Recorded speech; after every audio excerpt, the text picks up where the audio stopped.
श्री अनिल वत्स जी का कि आएँ और अपने, मैंने कहा था ना शुक्र प्रबल है, आप इनकी वाणियाँ सुनेगा आप मंत्रमुग्ध हो जाएंगे। बहुत बहुत अभिनंदन है। ओम गणेभ्यो गणपतिभ्यो नमो नमो, व्रातेभ्यो व्रातपतिभ्यो नमो नमो, गृसेभ्यो गृसपतिभ्यो नमो नमो, विरूपेभ्यो विश्वरूपेभ्यो नमो नमो। ओम गणपतये नमः।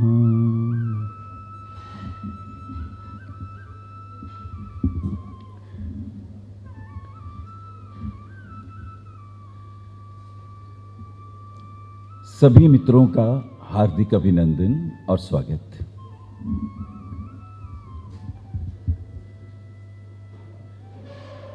मुझे बहुत हर्ष हो रहा है, अमृतसर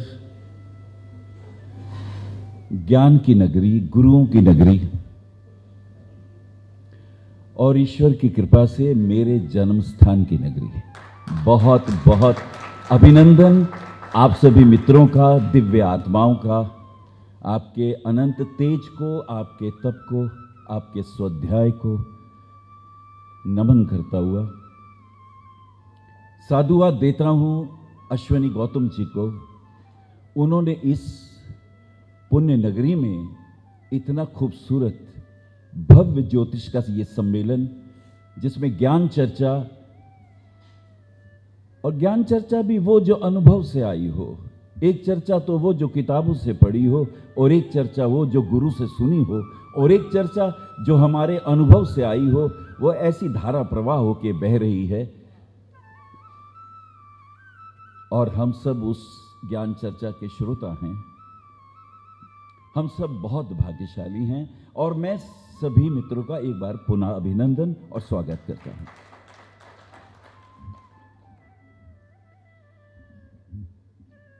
मेरे सामने अग्रिम पंक्ति पर, क्योंकि यहां मंच के ऊपर मंचासीन तो नहीं है, लेकिन मेरी अग्रिम पंक्ति में ज्ञानपुंज के सभी आचार्यों को, उनके तप को नमन।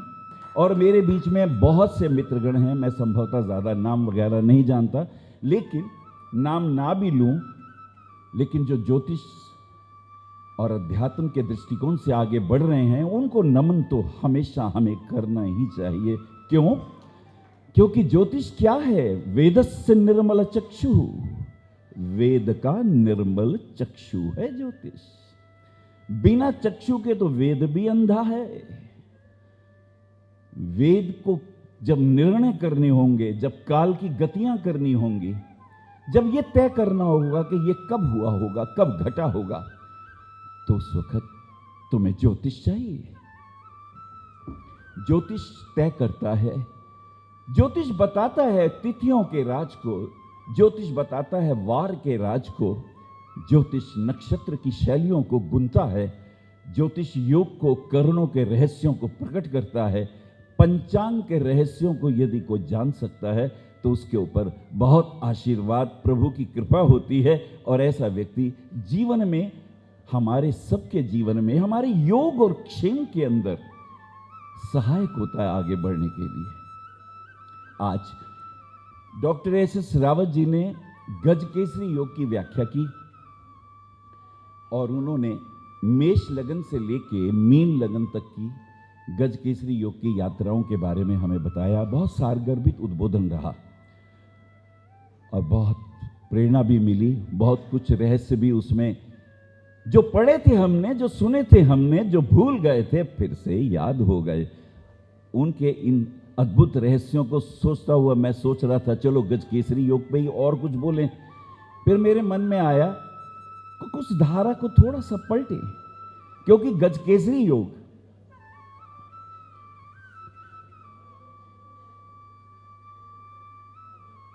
गज केसरी होता क्या है? गज में एक शब्द है गा और एक शब्द है जा। गा जो गति देता है, गा जो ज्ञान देता है, गा जो जीवन को आगे बढ़ने की प्रेरणा देता है। गा से गणेश भी होता है जो समस्त रिद्धि सिद्धियों के दायक हैं, और जा जो उसको उत्पन्न कर दे। जो ऐसी शक्ति को जो ज्ञान की ओर संवाहित करती हो, उन दोनों शब्दों को मिलाओ तो बनता है गज। और केसरी शब्द बड़ा प्रीतिकर है। गज से तुमने ऐश्वर्य तो पाया, गज से तुमने हर प्रकार की सुख सुविधाओं के रहस्यों को तो जाना, लेकिन उसको समाज के कल्याण के लिए क्या प्रसारित कर पाए, क्या प्रवाहित कर पाए? तो शक्ति जो है उसे केसरी कहते हैं। और आप जानकर हैरान होंगे कि कैसे शक्ति का समस्त लोगों के बीच में प्रसारण हो, समस्त लोग शक्ति विहीन ना हो। तुमने देवी दुर्गा का वाहन सिंह तो देखा ही होगा, केसरी के ऊपर उनकी सवारी होती है। तो गज केसरी का अर्थ होता है ज्ञान भी है, ध्यान भी है और उसका प्रसारण भी है। कहां वितरण करना है, कहां देना है, किस किस को कितना चाहिए, इसकी दृष्टि भी हो आपके पास। रावत जी ने बताया कि कैसे गज केसरी योग के प्रभाव हमें मिलते मिलते रह जाते हैं। कैसे मिलते मिलते रह जाते हैं? उन्होंने बताया कि छठे, 8वें, 12वें त्रिक भावों में गज केसरी योग तभी सार्थक है यदि केंद्र और त्रिकोण में संबंध जोड़ता हो और उसके ऊपर त्रिक भावों के ग्रहों का प्रभाव ना आता हो। त्रिक भाव में यह गज केसरी का एक राशि भी अगर पड़ जाता है तो ध्यान रखिएगा, यदि अग्नि तत्व की राशि छठे, 8वें, 12वें चली जाएगी, प्रभाव बहुत तेजी से नेगेटिव आएगा, क्योंकि अग्नि बहुत तेजी से फैलती है। याद रखिएगा, पंच तत्वों के हिसाब से गज केसरी योग फलित करता है। अगर अग्नि तत्व में है तो उसकी यश कीर्ति भी तेजी से फैलेगी, और अगर वो त्रिक भावों में छठे, 8वें, 12वें से संबंध उसकी एक राशि हो गई तो ध्यान रखिएगा, छठा भाव आपको बनाता है कि कैसे विरोधियों का, कैसे ऐसे लोगों का तुम सामना करोगे जो तुम्हें आगे बढ़ने से रोकते हैं। आपने देखा ना, नरेंद्र मोदी को कितने लोगों ने प्यारी प्यारी गालियां दी, कितना छेड़ा, लेकिन उस आदमी ने देखा ही नहीं उस तरफ। यह तरीका है गज केसरी योग का कि ऐसे लोग जो तुम्हें छेड़ें, तंग करें, गाली दें, व्यर्थ की बकवास करें, आवश्यक नहीं उनकी बातों का जवाब भी देना, क्योंकि जब आग लगी हुई हो तो अगर पानी भी फेंको तो वो भी तेजी से भड़क जाती है। उसे अवॉइड कर दीजिए, उससे बात ही मत करिए उसकी। वो योग की क्रूरता अपने आप शनि शनि नीचे आ जाएगी। छठा भाव ये सिखाता है। अष्टम भाव तो कुछ और कहता है। अष्टम भाव जो है उसे पाताल कहा गया है, उसे अन्वेषण का कहा गया है, उसे खोजबीन का कहा गया है। अगर 8वें भाव में यह बात आ रही है, 8वां भाव मृत्यु का भी है और 8वां भाव जीवन का भी है। अष्टम भाव में अगर इस प्रकार की गज केसरी योग के अंदर उसकी एक राशि अष्टम भाव में आ रही है तो बहुत ध्यान रखने की जरूरत है। यह अष्टम भाव की राशि अपना प्रभाव बहुत खतरनाक ढंग से देती है। उसके अंदर यदि ध्यान की खूबी आपके पास है या अप्रभावित होने की कला आपने सीख ली है, अप्रभावित होने की कला, भगवान कृष्ण गीता में कहते हैं कि जो सुख दुख में सम है, जो लाभ हानि में सम है, जो यश अपयश में सम है, हे अर्जुन, वो भक्त मुझे बहुत प्रिय है।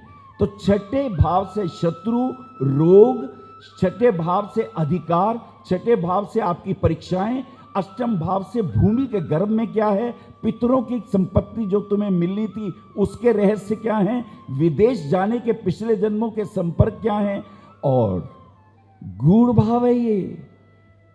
और अगर अकेला राहु आ जाए ना अष्टम भाव में तो बहुत कुछ गुल खिलाता है।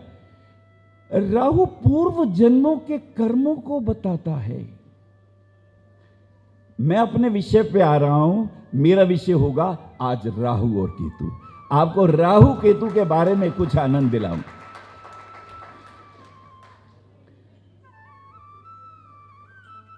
मैं चाहूंगा मेरे मित्र जो पीछे बैठे हैं वो शांत होकर सुने।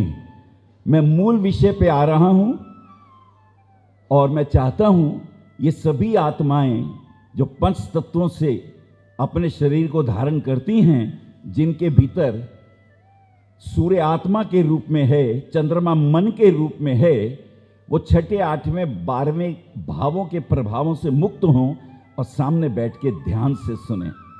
कान ही हो जाओ, बेशक आप पे बहुत सी इंद्रियां हो, लेकिन श्रोता को तो कान होना चाहिए, उसको तो श्रवण होना चाहिए। उसकी एक ही इंद्री जागृत हो, श्रवण।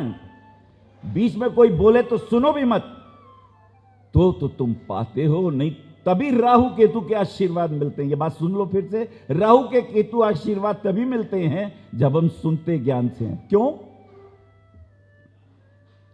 राहु के लिए कहा जाता है कि उसने अमृत पिया था। देखिए राहु को समझिए क्या है। राहु आपके शरीर का मस्तक है, जिसके पास सभी ज्ञान इंद्रियां हैं। ध्यान से समझें, राहु ब्राह्मण है। कैसा ब्राह्मण है? उसके पास आंखें हैं, देखने की क्षमता है।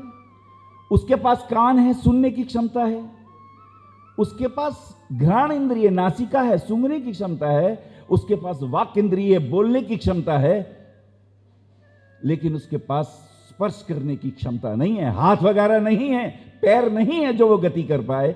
तो इतने माध्यम से अमृत की बूंदें कुछ कंठ से नीचे उतर गई थी, इसलिए ये हिस्सा उसका जागृत हो गया और भगवान शिव का आशीर्वाद उसे मिला। राहु की माता ने शिव की थी साधना, और शिव भगवान की साधना करने पर उसको सिंहिका के पुत्र हैं ये, इनका नाम स्वरभानु है। स्वरभानु, जिसके स्वर में भानु का सूर्य जैसा तेज हो, उसे स्वरभानु कहते हैं। और ऐसा व्यक्ति की जो घ्राण इंद्रिय है और जो श्रोत इंद्रिय है वो इतनी जबरदस्त है कि सिर कटने के बाद भी सिंहिका ने भगवान शिव से कहा, आपके आशीर्वाद से ये मुझे रत्न मिला था, इसकी ये हालत हुई। बोले तू चिंता ना कर सिंहिका, क्या चाहती है? बोले मैं चाहती हूं कि अमृत पिया है इसने। कैसे पिया है ये महत्वपूर्ण नहीं है, लेकिन अमृत पिया है। अमृत पीने के साथ साथ इसे अमृतत्व की प्राप्ति हो, यह आशीर्वाद मुझे आपसे चाहिए। भगवान शिव ने राहु को जीवन दिया। और यह भी ध्यान से समझिए कि राहु को शांत करने में समस्त उपाय काम नहीं करते, सिर्फ शिव से संबंधी उपाय ही काम करते हैं। शिव ने दिया है उन्हें जीवन। अपने गुरु के आगे राहु नतमस्तक हो जाता है। राहु शिव की बात मानता है। तो जहां कहीं रुद्राभिषेक होता है, जहां कहीं रुद्र की बात होती है, जहां कहीं रुद्राक्ष की बात होती है, याद रखिएगा राहु हाथ जोड़ के सिर नीचे करके खड़ा हो जाता है। राहु के लिए एक बहुत सुंदर श्लोक मशहूर है कि मान रहित अमृत पियो, मान रहित अमृत पियो, राहु कटायो शीश, और मान सहित विष पियो, शंभु कहलाए जगदीश। मान सहित विष पियो, शंभु कहलाए जगदीश। तो विष पीने वाले और नागों को भी, असुरों को भी, दैत्यों को भी, देवताओं को भी जीवन देने वाले जो शिव हैं, उनके प्रति राहु नतमस्तक है। सूत्र बहुत कीमती है। मैं आपको राहु केतु के बारे में कुछ खास हटकर बातें बताना चाहता हूं, क्योंकि राहु केतु के बिना जीवन ही नहीं है। आप हैरान होंगे, ग्रहों को आयु राहु ने ही प्रदान दी है। राहु ने ही प्रदान दिए है ग्रहों को। उनकी आयु कितनी होनी चाहिए? शनि 19 साल के हों या सूर्य 6 वर्ष की उनकी विषमोत्तरी दशा में जो गणना हो, राहु के कारण है। ये बात हम भूल गए हैं। कभी मैं इस विषय पे बोलना चाहूंगा, लेकिन अभी मेरा मूल विषय जो है, जहां मैं आना चाहता हूं कि राहु केतु से भयभीत ना हो। राहु वस्तुतः आपकी ज्ञान इंद्रियों का, ध्यान से समझिए, कर्म इंद्रिय का नहीं, ज्ञान इंद्रिय का। वो देख सकता है, उसमें देखने की क्षमता है, बाहर भी और भीतर भी।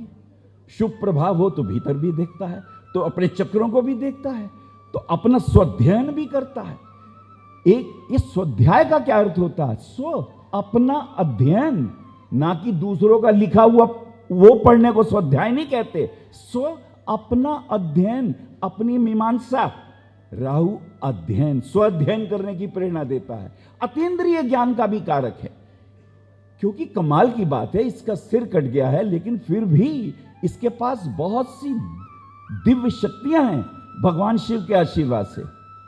अच्छा, जिसका सिर कटा, जिसका मैं कटा, जिसका अहंकार कटा, वो पूजनीय हो गया। जिसका मैं कटा, जिसका सिर कटा, जिसका अहंकार हटा, वो पूजनीय हो गया। गणेश जी का भी सिर कटा था, गणेश जी आदि पूज्य हो गए। राहु का भी सिर कटा है और राहु भी नवग्रहों के पूजन में शामिल किए गए। अब मैं बताता हूं राहु केतु के सीक्रेट, वो कुछ खास बातें। अच्छा, हमें एक तो ये जन्म कुंडली का मालूम है कि ये जन्म कुंडली है हमारी, पर आपको मालूम है जब आपने जन्म लिया था तो कुछ कर्म तो आपने इस जन्म में किया नहीं था, और ग्रह उच्च के मिल गए थे, कुछ ग्रह खराब मिल गए थे, कुछ में गजकेसरी योग आ गया था, कुछ में बुध आदित्य योग आ गया था। तो ये कौन से कर्म थे तुम्हारे? तो जो पूर्व जन्मों के कर्म हैं तुम्हारे, वो जन्म कुंडली में देखे जाते हैं, और जो इस जन्म में तुम कर्म कर रहे हो वो कर्म कुंडली होती है तुम्हारी, जो तुम्हें बनानी पड़ती है ताकि अगले जन्म में वो जन्म कुंडली बनकर हमारे सामने आए। तो हमेशा अपनी कर्म कुंडली अच्छी बनाए रखना, भूल के भी किसी की आलोचना, किसी की निंदा नहीं करना, क्योंकि जब तुम किसी की आलोचना करते हो, निंदा करते हो, जब तुम किसी का अपमान करते हो, जब तुम किसी का अपयश कर रहे होते हो, तो ध्यान से सुनो, तुम अपना मान सम्मान उसी क्षण उसकी निगाह में खो रहे होते हो। जब आप दूसरे का अपमान करते हो, आप अपना सम्मान खो रहे होते हो। राहु बहुत बारीकी से चेताता है। अच्छा, ये राहु तो ये हो गया, और ये केतु, केतु के पास मस्तिष्क नहीं है, पर केतु के पास हृदय है। राहु के पास विशुद्ध चक्र, राहु के पास आज्ञा चक्र, राहु के पास सहस्त्रसार, जो कुंडली जागरण में सबसे इंपॉर्टेंट काम करेगा, वो राहु के पास है। और केतु के पास अनाहत चक्र है, केतु के पास स्वाधिष्ठान है, मणिपुर है और मूलाधार है। केतु को मोक्षदायी कहा गया है, केतु को मुक्ति का दाता कहा गया है। कारण, राहु जहां मस्तिष्क के कारण किसी भी बात में बहुत विचार करता है, गवेषणा करता है, और साथ साथ संशय राहु का प्रधान अस्त्र है, संशय करना। और जब संशय पर संशय करना सीख जाओ, ये वचन दोबारा सुनो, संशय पे जब तुम संशय भी अपने ही संशय पे फिर एक बार संशय करो तो केतु का आशीर्वाद मिलने लगता है। जब संशय करते हो तो राहु का प्रभाव, और जब अपने संशय पे फिर संशय करो तो केतु का प्रभाव। प्यारे से मूल शंकर, जिसे दयानंद सरस्वती कहते हैं, उन्हें शंका हुई। उन्होंने व्रत रखा था और उनके पिता ने बताया कि ये शिव जी हैं। भोले भाले मूल शंकर व्रत रख लिया, रात को देखा एक चूहिया आई और वो चढ़ गई शिवलिंग के ऊपर। बच्चे के मन में संदेह पैदा हुआ, ये कैसे भगवान हैं, ये अपनी ही रक्षा नहीं कर पा रहे हैं, हमारी क्या करेंगे। बड़ी प्यारी सी उनके मन में संशय भाव पैदा हुआ। उन्होंने अपने पिता से पूछा, पिता भोले भाले शिव जी के भगत कीर्तन किया करते थे, बोले बेटा भगवान जी पे ऐसी बातें नहीं करते, चलो प्रणाम करो। उन्होंने प्रणाम कर लिया, लेकिन मन में संशय रहा। देखिए, राहु का प्रभाव बताने जा रहा हूं आपको मैं। अब उनके इस प्रभाव को जो उनके मन में आया, हम लोगों ने क्या कहा, यह ज्ञान प्राप्ति की रात्रि है। हम वो लोग कह रहे हैं जिन्हें एबीसीडी नहीं पता संशय की, और उस व्यक्ति के लिए कह रहे हैं जो बहुत गहन आध्यात्मिक स्तर पर, जिन्होंने बहुत गहराई के साथ अध्ययन मनन किया। लेकिन चूक तो सबसे होती है ना, काश वो अपने संशय पे संशय कर पाते। अगर शिवलिंग के ऊपर चूहिया चढ़ गई तो क्या भगवान नहीं रहे? अच्छा, एक बात बताओ, तुम्हारा छोटा सा बच्चा जब तुम गोदी में उठाते हो और तुम्हारे ऊपर वो सुसु कर दे, तो क्या वो तुम्हारा बच्चा नहीं? बताओ, फेंक दोगे क्या उसे उठा के? तुम्हारा छोटा सा बच्चा तुम्हारे ऊपर विषा कर दे, मूत्र कर दे, तुम तो और उसे प्यार करते हो। अरे मेरा पुत्र है, मेरा बच्चा है। कैसी जान देती हैं माएं, कैसी भी स्थिति में अपना बच्चा हो। और वो तो परमात्मा सारे संसार के पिता हैं। चूहिया को भूख लगी, ऊपर चढ़ गई, पिता ने कहा खा ले बेटा, तू भूखी है, तू खा ले इसको। ये पिता का प्रेम है। अगर उन्होंने इस संशय पर भी संशय किया होता तो रिजल्ट कुछ और मिलते। ऐसे महान व्यक्ति से हम बहुत कुछ खो बैठे जो हम पा सकते थे। वो खंडन नहीं करते रहे, ये गलत है, ये गलत है, ये गलत है, ये गलत है। उस वक्त बहुत कुछ पाखंड भी था, परंतु जब बहुत आप खंडन करने लगते हो, ध्यान रखें, जब बहुत खंडन करते हैं तो दूसरी तरफ से प्रेम पैदा नहीं होता। एक व्यक्ति शराब पीता है, एक व्यक्ति चोरी करता है, मैं उसे कहूं भाई देखो तुम बांसुरी तो अच्छी बजाते हो, पर ये जो तुम शराब पीते हो ना पहले ये छोड़ो, जो तुम ये गलत काम करते हो पहले ये छोड़ो, तब मैं तुम्हें अपने पास बिठाऊंगा। वो व्यक्ति में एक अवगुण है शराब पीने का, एक अवगुण है और नाना प्रकार के, लेकिन उसमें कुछ गुण भी हैं। वो एक अच्छा तबला वादक हो सकता है। धागे त्रिकट धागे त्रिकट धागे त्रिकट धागे दिन धा। बहुत से ऐसे लोग हैं जो मांस मच्छी सब खाते हैं पर तबला बहुत बढ़िया बजाते हैं। बहुत से ऐसे लोग हैं जो बांसुरी बहुत अच्छी बजाते हैं, रहे थे चरित्रहीन लेकिन बांसुरी बड़ी बढ़िया बजाते थे। गुण ग्राहकता बहुत बड़ी बात है। यदि किसी भी व्यक्ति के अंदर, केतु की बात कर रहा हूं, हृदय को परिवर्तित कैसे किया जाए। एक व्यक्ति बहुत कुछ भी एक काम करता है, मान लीजिए एक व्यक्ति बहुत ज्यादा भोग विलास में लीन है, बहुत ज्यादा भोग विलास में लीन है। ध्यान रखिए केतु का उदय कैसे होता है। तुलसीदास जी अपनी पत्नी के प्रति बहुत अनुरक्त थे, बहुत प्रेम करते थे। एक दिन उनकी पत्नी अपने मायके चली गई। तुलसीदास जब वापस आए तो उन्होंने देखा अरे मेरी पत्नी तो घर में ही नहीं है। पता किया कहां गई, राम बोला नाम था उनका, तो पता चला वो तो मायके चली गई। तुलसीदास से रहा नहीं गया, वो फौरन मायके की तरफ जाने के लिए रास्ते में नदी पड़ती है, उस नदी में बहुत सारा तूफान आया हुआ था और तुलसीदास ने वहां छलांग मार दी और छलांग मारने से वो डूबने लगे। तभी एक मुर्दा बहता हुआ आ रहा था, तुलसीदास ने उसे पकड़ लिया और किसी तरह मुर्दे के सहारे वो पार हो गए और पार होके अपनी पत्नी के घर, दरवाजा था बंद, तो बाहर उन्हें एक रस्सी लटकी हुई दिखी। वो रस्सी को पकड़ के ऊपर चढ़ गए और ऊपर जाके जब उन्होंने छलांग लगाई तो पत्नी ने कहा तुम इस समय यहां, तुम मेरे बिना नहीं रह सकते क्या? तुम्हें पता है तुम जिस रस्सी को पकड़ के लाए हो वो सांप है, देखो वो सांप लटका हुआ है, पर काम के अंधे को रस्सी और सांप में फर्क दिखाई नहीं देता। लेकिन उसकी दृष्टि तो पत्नी पर थी। बोले मेरी दृष्टि तो तुम्हारी ओर थी, मुझे पता ही ना चला। बोले जितना प्रेम तुम इस हाड़ मांस के शरीर से करते हो ना, उतना प्रेम यदि इस शरीर को बनाने वाले राम जी की तरफ किया होता तुम्हारा कल्याण हो जाता। देखिए केतु कैसे आता है। ये जो उनका अपमान हुआ और वो बर्दाश्त नहीं कर पाए, उनकी राहु की जितनी वृत्तियां थीं तामसिक, तत्काल उन वृत्तियों का बिल्कुल जैसे पलटा खा गया हो। मैं हमेशा ही कहता हूं कि काम से अकाम की यात्रा हो सकती है। चोर ही दानवीर बन सकता है, लोभी ही दानवीर हो सकता है। ये एक ऊर्जा की दूसरी ऊर्जा की ओर गति है।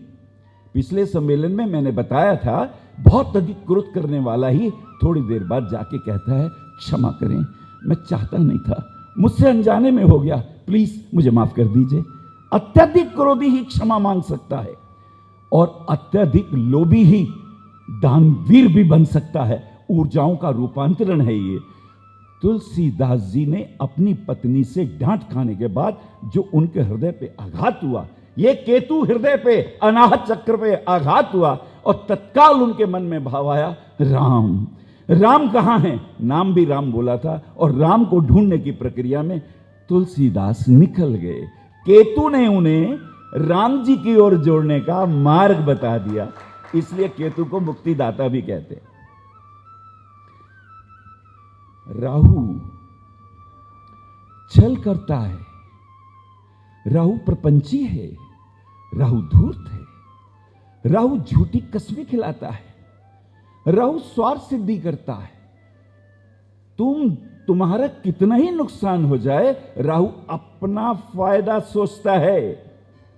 रूप बदलने में एक्सपर्ट है। फिल्मी दुनिया के जितने भी कलाकार हैं राहु प्रभावित होते हैं। सीबीआई में जितने लोग होते हैं, सीआईडी में जो लोग होते हैं, और जो लोग भी रूप बदलकर अब चाहे देश हित के लिए करते हो चाहे स्वयं के हित के लिए करते हो, राहु का उनमें प्रभाव पाया जाता है। राहु के ऊपर यदि 6ठे, 8वें, 12वें भाव के ग्रहों का प्रभाव हो। अच्छा, एक और खास बात है, मान लीजिए आपके ऊपर बुध की महादशा चल रही हो और राहु का अंतर हो, तो क्या राहु का फल हमें प्राप्त होगा? ध्यान से सुनिएगा। बुध की महादशा हो, राहु का अंतर हो, तो हमें तो यह लगेगा राहु का प्रभाव आएगा, लेकिन यह प्रभाव सटीक कब होगा? यह कॉपी पेंसिल लेके नोट करो, यह बहुत कीमती बात कहने जा रहा हूं। यह प्रभाव तब और ज्यादा हो जाएगा यदि वो नक्षत्र जिसमें राहु की अंतर्दशा आती हो वो नक्षत्र भी राहु का हो। अंतर्दशा ही महत्वपूर्ण नहीं है, वो नक्षत्र भी महत्वपूर्ण है यदि वो राहु का हो। किसी भी ग्रह की दशा, महादशा हो, अंतर्दशा हो, केतु का अंतर आता हो, कभी कभी हमें लगता है कि इसके ऊपर बुध की महादशा में और गुरु का प्रभाव आया, लेकिन इसका तो बुरा हाल हो गया। तो देखो, कहीं गुरु अंतर्दशापति राहु या केतु के नक्षत्र में तो नहीं है। अगर वो राहु और केतु के नक्षत्र में हो और राहु केतु का अंतर्दशा ना भी आती हो, वो प्रभाव ज्यादा खतरनाक होता है, बहुत खतरनाक होता है।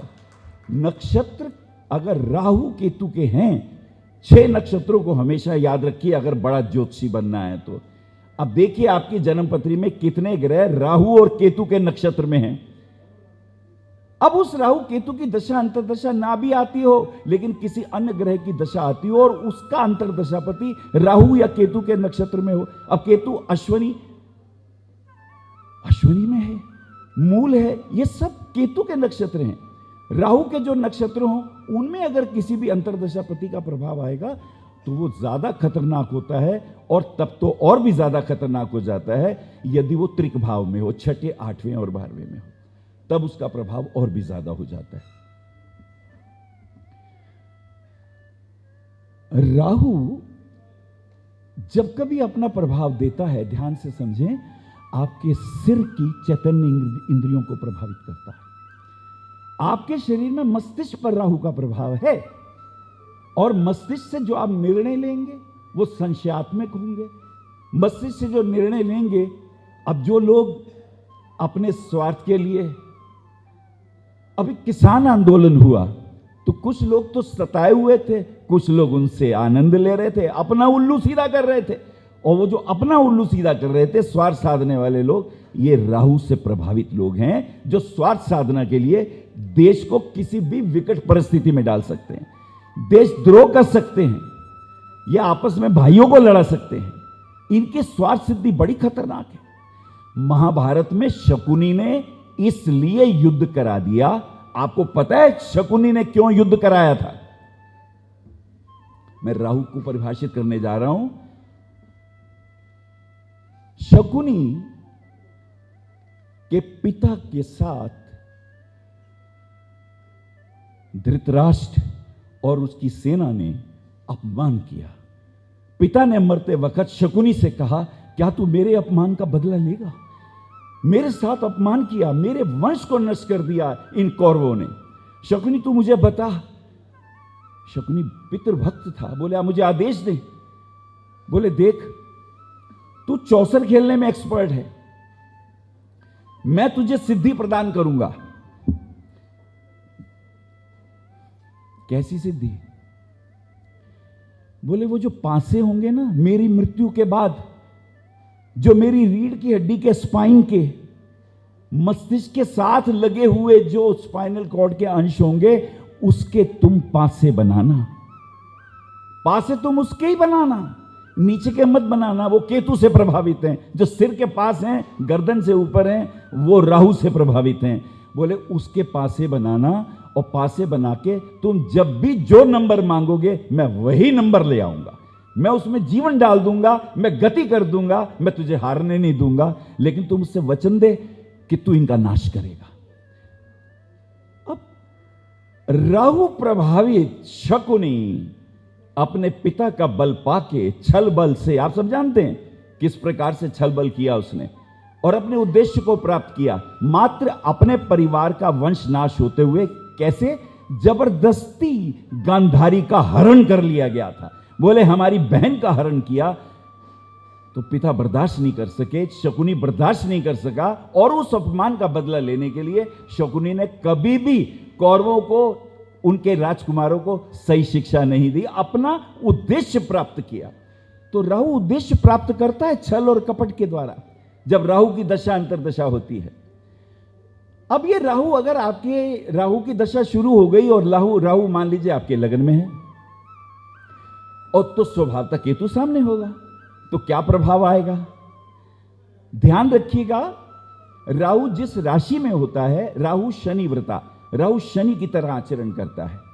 लेकिन राहु यदि लगन में होगा तो एक बात और ध्यान रखिएगा, यह हमेशा वक्री चलता है, हमेशा वक्री चलता है। आपके पिछले जन्मों के पापों को या शुभ कर्मों को प्रकट करता है। बाकी ग्रह तो वर्तमान के जन्मों के कर्मों को प्रकट करते हैं, परंतु राहु केतु तो पिछले जन्मों के कर्मों को प्रकट करते हैं। जब भी राहु आएगा आपके पिछले कर्म वो प्रकट हो जाएंगे। भीष्म पितामह ने कहा मैंने कोई पाप नहीं किया, कृष्ण मुझे बताओ, इतनी दारुण मृत्यु मुझे मिली, इतनी मेरे तीर लगे हुए हैं, मैंने कोई पाप नहीं किया। बोले जरा पिछले जन्मों में जाओ। बोले मैं 99 जन्मों में जा चुका हूं, मैंने तो कोई पाप नहीं किया। बोले एक जन्म और पीछे जाओ। भीष्म पितामह एक जन्म और पीछे जाते हैं तो वो देखते हैं कि वो एक किसी हिरनी का शिकार कर रहे हैं, शब्द भेदी बाण मारा है, वो हिरनी प्रेग्नेंट है, गर्भवती है। बाण लगने के बाद जब उसने छलांग मारी तो वो उन कांटों पे गिरी, हजारों कांटे थे वहां, वो सब के सब हिरनी के पेट में चुभ गए। और मरते वक्त हिरनी ने कहा हे परमेश्वर, जिसने मुझे इतनी दारुण मृत्यु दी है उसको भी ऐसी ही मृत्यु हो, उसका भी शरीर छलनी छलनी हो जाए। ये भाव कह के उस हिरनी ने प्राण त्याग दिए। पिछले जन्मों के कर्म प्रकट हो गए और हैरान है। बोले मैंने तो कुछ पाप कर्म नहीं किए। बोले वो जो कर्म था। बोले अच्छा एक बात बताओ कान्हा, ये 99 जन्मों में उनका फल मुझे क्यों नहीं मिला? अब क्यों मिला? इतने जन्म मेरे हुए तब नहीं मिला। बोले तेरी कर्म पत्री अच्छी थी। बोले मतलब? बोले तूने इतने अच्छे कर्म भी किए हैं, वो पाप प्रभाव दूर रहता था, वो छू नहीं पाता था, परंतु इस जन्म में तेरे सारे पुण्य भस्म हो गए। बोले वो कैसे? बोले तुमने अपने परिवार की बहू को नग्न करते हुए, उसका अपमान करते हुए राज्यसभा में तुमने देखा। पाप वो नहीं होता जो तुम करते हो, पाप वो होता है जो तुम्हारे सामने तुम्हारे बेटा करे, तुम्हारी बेटी करे, तुम्हारी बहन करे, तुम्हारा पिता करे, कोई भी करे, और तुम उस वक्त उसे टोको नहीं। अगर तुम नहीं टोकोगे तो ध्यान रखना उसके किए हुए पाप के अधिकारी तुम भी बन जाओगे। तुम्हें रोकना है, वो माने या ना माने। कृष्ण ने कहा भीष्म तुम्हारे सामने किसकी औकात थी जो लड़ पाता है, परंतु तुम सिर झुका के तुमने गर्दन नीची कर ली, द्रोणाचार्य ने गर्दन नीची कर ली। तुम हस्तिनापुर के लिए, उसके सिंहासन के लिए लड़ रहे थे, और तुम्हारे सामने जो अनाचार हो रहा था, किसी नारी की अस्मिता लूटी जा रही थी, उसको अपमानित किया जा रहा था, वो उस वक्त किस अवस्था में थी? केश पकड़ के खींचे जा रहे थे। तुम्हें बिल्कुल लज्जा नहीं आई? तुम्हारे उस पाप कर्म के कारण 99 जन्मों के पुण्य भस्म हो गए और 100वें जन्मों का पाप प्रकट हो गया और तुम इस प्रकार से मारे गए। राहु वो 100 जन्म पुराना पाप भी प्रकट कर सकता है। ये राहु की खूबी है। भगवान शिव ने राहु को इतना पावरफुल बनाया है। और ध्यान रखिए अष्टम भाव में राहु हो तो इसके पास बड़ी ताकत है, बहुत ताकत है। नैऋति कोण में नैऋति राहु की मां है और उसके पुत्र हैं ये स्वरभानु। आपकी कभी वास्तु पे बोलूंगा तो बताऊंगा राहु क्या करता है, इसके प्रभाव क्या होते हैं। राहु की दृष्टियां 5, 7, 9 ही नहीं होती। एक और दृष्टि है जिसका हमें ख्याल नहीं है, हम भूल गए हैं। राहु जिस स्थान पर होता है, ध्यान रखना, आगे से नहीं देखता, पीछे से देखता है। तालियां बजाओ इस बात पे। राहु आगे से नहीं देखता, पीछे से देखता है, उसकी वक्र दृष्टि है। और राहु की एक दृष्टि और है, जिस घर में राहु होगा उसका जो 10वां भाव होगा वो बहुत इंपॉर्टेंट होता है। राहु उसे भी देख रहा होता है, राहु 10वीं दृष्टि से भी देखता है। यह बहुत कीमती दृष्टि है, राहु के पास है। यही केतु के पास भी बल है। ये अलग दृष्टियां हैं। और सच तो यह है, हर ग्रह के पास 10वीं दृष्टि होती है। वो कैसे? केंद्रीय बल। कोई भी ग्रह कुंडली में कहीं भी हो, उसके 10म भाव पर भी उसका उतना ही बल पड़ता है। इसे केंद्रीय बल कहते हैं। सेंट्रल का बल आता है, स्पेशल बल आता है। ये इसमें बहुत ताकत होती है।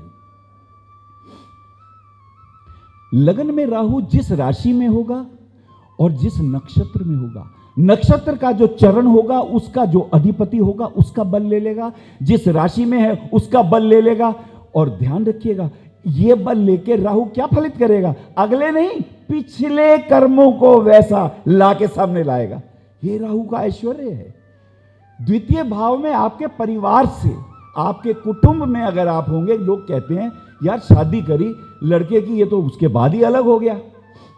पिछले जन्मों का कोई कर्म ऐसा होगा जो तुमने माता पिता का अपमान किया हो, जो तुमने उनको तिरस्कृत किया हो, तो ध्यान रखिएगा राहु एक काम करता है, वो उठा के कुटुंब से दूर, आप जहां आपका जन्म होगा उससे दूर ले जाएगा।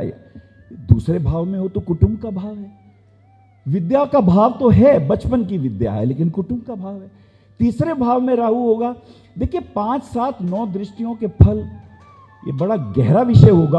अगर 5वें भाव से वो देखेगा और 7वें भाव से देखेगा और 9वें भाव से देखेगा और 10म भाव से देखेगा, इनके फलित जिस भाव को देखेगा उस भाव के अधिपति, उस भाव के अंदर वो किस नक्षत्र के किस चरण के अधिपति में है, उन सबको लेके फलित करेगा। चतुर्थ भाव में हृदय, चतुर्थ भाव का जो राहु होता है वो अक्सर दूसरे के हृदय में क्या है ये देखने की क्षमता प्रदान करता है, लेकिन वो भावनात्मक क्षमताएं होती हैं। जब पंचम भाव में होता है तो सूक्ष्म बुद्धि की बहुत गहरी, जिसे कहते हैं इंट्यूटिव पावर, ये पंचम में भी होती है, ये नवम में भी होती है, अष्टम में भी मिलती है। अलग अलग इनकी शक्तियां होती हैं। राहु 6ठे घर में हो तो स्वभावतः केतु सामने होगा। तो ये राहु आपके पूर्व जन्मों के ऐसे कर्मों को उजागर करेगा जो कोर्ट कचहरी के होंगे, जो लड़ाई झगड़े के होंगे, जो जिम्मेदारियों के होंगे। पता चला आपके बड़े भाई ने बैंक से लोन लिया, लोन लेने के बाद वो भाग गए, उसके बाद जो छोटे भाई थे तुम उसके कर्जे चुका रहे हो। तुम कहोगे मैंने तो किया ही नहीं था, ये कर्म मेरे सामने कैसे प्रकट हो गया? पिछले कर्मों को यह प्रकट करता है। सप्तम भाव में हो तो 7वें भाव में राहु क्या करेगा? राहु का अपना कोई, ध्यान से समझे, राहु की अपनी कोई राशियां नहीं होती, लेकिन राहु के नक्षत्र होते हैं, केतु के नक्षत्र होते हैं। नक्षत्रपति होने के कारण ये अपना प्रभाव बहुत गहराई के साथ देते हैं। सप्तम भाव के ऊपर अगर ये राहु का प्रभाव आएगा तो केतु का सामने हो जाएगा। अब ये सप्तम भाव का राहु क्या करेगा? क्योंकि राहु मस्तिष्क से ज्यादा सोचता है, ध्यान रखिए, और केतु हृदय से ज्यादा सोचता है। अब अगर ये सप्तम भाव का राहु होगा तो पत्नी को, अच्छा राहु में एक और खूबी है, आपको आसानी से समझ में आएगा। राहु बृहस्पति प्रसार करता है, बृहस्पति बढ़ाता है, बृहस्पति फैलाता है, बृहस्पति जीवनदायी है। बृहस्पति जीवनदायी है, बृहस्पति को जीव कहा जाता है। बृहस्पति जो है तुम्हारे प्राण है, बृहस्पति तुम्हारे जीवन है। राहु चुपचाप देखते रहते हैं। अब बृहस्पति से रोग भी बढ़ते हैं, वायरस भी बढ़ते हैं, बीमारियां भी बढ़ती हैं, क्योंकि बृहस्पति फैलाता है। राहु के नक्षत्र में जब बृहस्पति आ जाए या बृहस्पति के नक्षत्र में जब राहु आ जाए, जब इनकी दशाएं अंतर्दशाएं हो, बीमारियां फैलती हैं, रोग फैलते हैं, वायरस फैलते हैं। बृहस्पति एक सीमा तक फैलाता है, फिर रोक देता है, क्योंकि वो प्राण नहीं लेता। लेकिन राहु वहां से काम करता है जहां बृहस्पति छोड़ देता है, राहु वहां से काम करता है। राहु उन अवस्था को अनियमित करता है, कैंसर, एड्स जैसी भयानक बीमारियां फैलाने लगता है। यह राहु का प्रभाव है। हमेशा 2 बातों का ध्यान रखें, राहु मस्तिष्क संबंधी विकृतियां या अच्छाइयां, और केतु हृदय, भक्ति, प्रेम, करुणा पायो जी मैंने राम रतन धन पायो। इतनी लीन हो गई भक्ति के अंदर कि कृष्ण को ही सब कुछ मानने लग गई। अत्यधिक प्रेम। सूरदास जी जंगल में एक गड्ढे में गिर गए। गड्ढे में गिरने के बाद पुकारने लगे, श्याम श्याम तुम कहां हो, आओ ना। सूरदास अंधे, वो कैसे निकले? तभी एक बालक आया, बोले अरे बाबा आप नीचे गिर गए। बोले अरे हाँ बेटा मुझे बाहर निकालो, लो मेरी उंगली पकड़ो। अब वो बोले तू छोटा सा बालक है, मुझे कैसे निकालेगा? बोले ये लो, ये थोड़ी सी लकड़ी पकड़ लो। लकड़ी पकड़ के उनको ऊपर ले आए और ऊपर लाके जब चलाने लगे तो सूरदास जी को अनुभूति हुई ये कोई साधारण चेतना नहीं है। मेरे रोमकूप खड़े हो गए हैं, मेरे आंखों में अश्रु आ रहे हैं, ये कोई दिव्य चेतना है, ये कोई दिव्य आत्मा है। वो बोले श्याम श्याम, और श्याम छोड़ के चले गए। तभी कहा सूरदास जी ने, हाथ छुड़ाए जात हो निर्बल जान के मोए। हाथ छुड़ाए जात हो निर्बल जान के मोए। अरे हृदय से जब जाओगे सबल जानूंगा तो। केतु 12वें भाव में हो। 12वां भाव भोग का है। तो जब भोग करते करते जब तुम पक गए भर्तृहरि की तरह, देखिए केतु और भर्तृहरि की कोई संतान नहीं थी। उन्होंने एक शादी करी, 2 करी, 3 करी, और एक ऐसी लड़की से शादी करी जो बहुत निम्न वर्ण की थी, जो वहां सफाई करती थी। बहुत अच्छी लगी, उन्होंने उससे शादी कर ली, उसको ले आए, प्रेम बहुत करते थे, लेकिन संतान नहीं हुई। वाणी को विश्राम देने से पहले ये एक सुंदर कथानक मैं आपको कहना चाहता हूं। अगर समय हो तो मैं इस कथानक को कहूं ताकि केतु की एक ऊंचाइयां आपको प्राप्त हो सकें। भर्तृहरि, राजा भर्तृहरि विक्रमादित्य के बड़े भाई। ये वही विक्रमादित्य हैं जो कालिदास को लेकर मक्केश्वर नाथ गए थे। कालिदास ने वहां पर मंत्र पढ़े थे। अयगिरी नंदिनी का मंत्र पढ़ा था, जटाट वीग लज्जुले का मंत्र पढ़ा था। ये वही मक्के का स्थान जहां पर शिवलिंग है, उस स्थान को मक्केश्वर नाथ कहते थे उस वक्त। आज उसे मक्का कहते हैं, उसका नाम था मक्केश्वर नाथ, भगवान शिव का स्थान है। वहां पे गंगा जल चढ़ाने गए थे। ऐसे विक्रमादित्य के बड़े भाई भर्तृहरि बहुत बुद्धिमान, बहुत नीति निपुण थे, लेकिन उनके संतान नहीं हुई। तो एक योगी आया उनके दरबार में और आके बोला, राजन ये लो अद्भुत फल, इस फल को तुम खाओ और तुम्हारे घर में दिव्य आध्यात्मिक संतान का जन्म होगा, जो मस्तिष्क से भी उच्च कोटि की होगी और हृदय के तल पर भी महान ऐश्वर्यों को धारण करने वाली होगी। राजा ने वो फल ले जाके स्वभावतः अपने घर में अपनी पत्नी को दिया कि तुम मेरी प्राण वल्लभा हो, प्रिय ये तुम फल खाओ ना। बोले क्या है? बोले ये बड़ा अद्भुत फल है, तुम खाओ। बोले हाँ मैं खाती हूं, मैं जरा नहा धो के तैयार हो जाऊं फिर खाती हूं फल को। उन्होंने फल रख लिया, राजा चले गए, परंतु वो रानी किसी और को प्रेम करती थी। देखिए केतु कैसे पलता है। वो रानी किसी और को प्रेम करती थी। रानी ने अपने उस मंत्री को बुलाया और उसके साथ समय गुजारा और फिर बोली, प्रिय ये अद्भुत फल है, तुम खाओ ना। बोले अरे वाह ये तो बड़ा अद्भुत है। बोले अभी खाओ ना मेरे सामने। बोले मैं खाऊंगा, थोड़ा तैयार हो जाऊं, पूजा पाठ करूं तभी खाऊंगा। वो फल लेके चला जाता है और उसने भी फल नहीं खाया। वो किसी और स्त्री को प्रेम करता था। उस स्त्री के पास जाके उसने समय बिताया और वो दिव्य फल अपनी प्रेमिका को दे दिया और बोला, प्रिय तुम खाओ ना। बोले हाँ राजन मैं खाती हूं, आप चिंता ना करें। और वो रानी राजा भर्तृहरि को प्रेम करती थी। वो वही फल ले गए, राजा भर्तृहरि के पास आ गई। बोले प्रिय ये लीजिए। राजा हैरान, बोले सच सच बता ये फल तेरे पास कैसे आया? बोले अगर मुझे जीवन बख्श दें तो मैं कहूं। बोले हाँ। बोले मुझे मंत्री ने दिया। राजा बड़ा चौंका, मंत्री? मैंने तो पत्नी को दिया था, ये मंत्री कहां से आ गया? मंत्री को बुलाया, मंत्री ने भी कहा यदि मुझे अभयदान हो तो मैं कहूं। बोले हाँ। बोले आपकी पत्नी ने। मेरी पत्नी ने?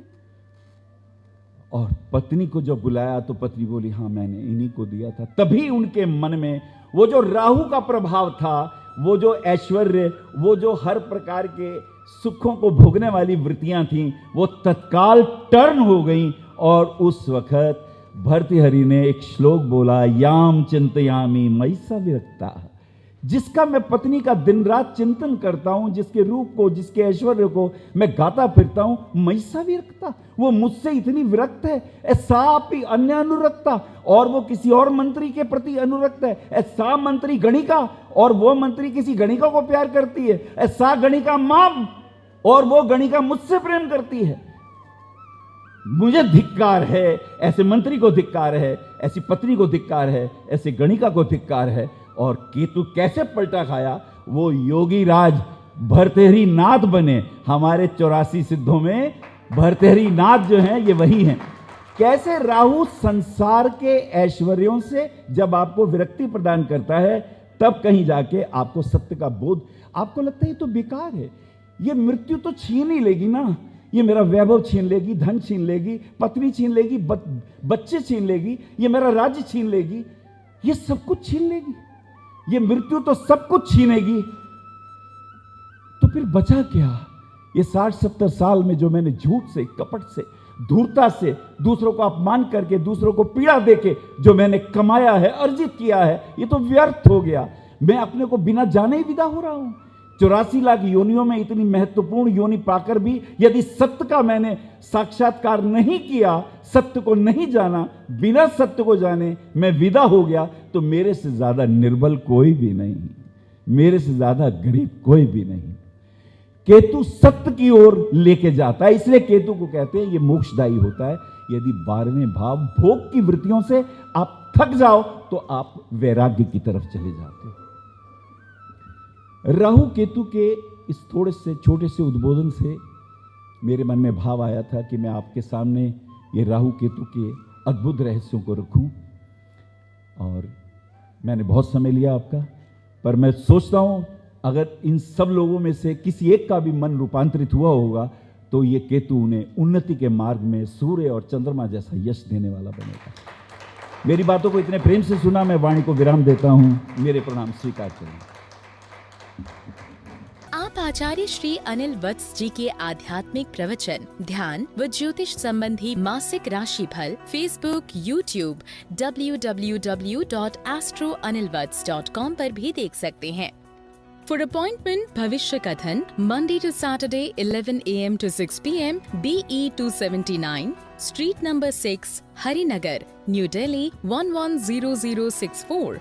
Phone number 98917 39999, 98181 89993, 981 088 7002, 886 000 6030. Website www.bhavishyakathan.com. Acharya Anil Vats @gmail.com.